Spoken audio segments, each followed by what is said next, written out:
Hi there, Colleen Adrian here today with some tips for how to de-escalate things with your conflict with your teen if if there's some intense emotions going on, right? Maybe they're swearing at you, maybe they say they hate you, or maybe they're blaming you for something or criticizing you or something of that nature.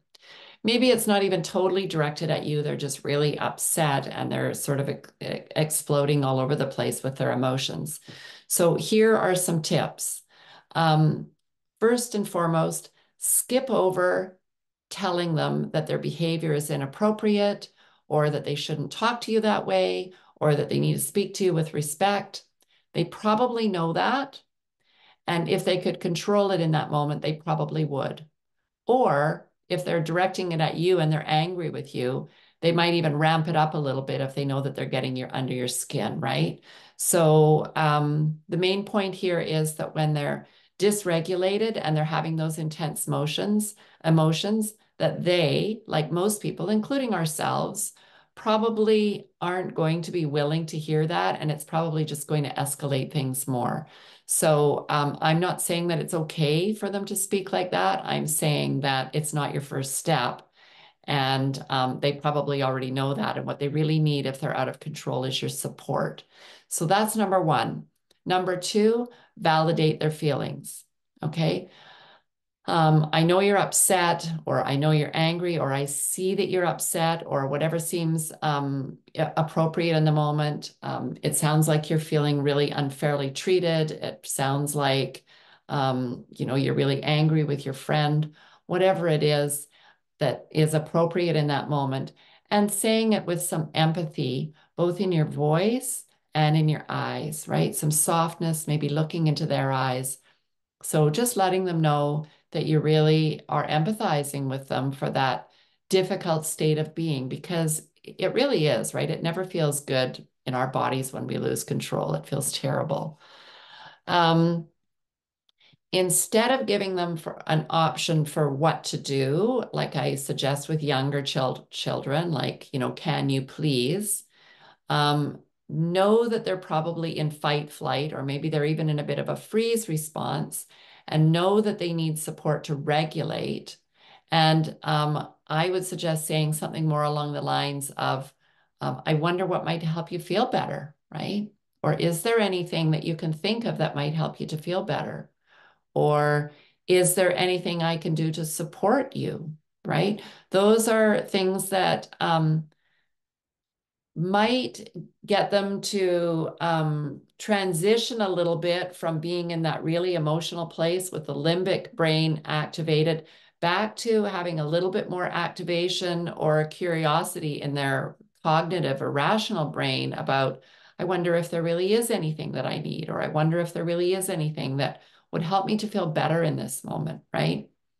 Another thing that can be helpful if it's appropriate and if they're open to it and you don't think it's going to escalate things is to ask just curious questions about what their experience is. That can be helpful. Can you tell me more about why you're so angry with me? Um, can you tell me a little bit more about why you're so upset with your friend? I totally get it. I can see how upset you are. I know you to be a really good friend. So I'm curious about what happened, right? Um, and just one more little tip. If they are, whether they're in fight, flight, or whether they're in freeze, often it's helpful for them to move their bodies, right? Or to feel a sense of autonomy somehow. And again, it's not going to probably be helpful to actually give them advice in that moment. That'll probably escalate things. But just know that moving their bodies or having a sense of autonomy somehow might be helpful, and see if you can support them. And even if you've said that they can't do something, for instance, and that's part of the reason that they're angry, maybe you've set a limit with them, and you're sticking to it, you can still be understanding about how difficult it is for them. Okay. And last thing, once you're both regulated and connected, later that same day, or preferably even the day or two later, sometimes it's better to just let things go a little bit unless there's some really urgent need that you need to talk about it sooner. If I'm going to say a very big if here, if you must mention how they speak with you, in other words, speak to me respectfully or something, try to phrase it positively. Can you please speak to me in a kind voice? I really appreciate that, right?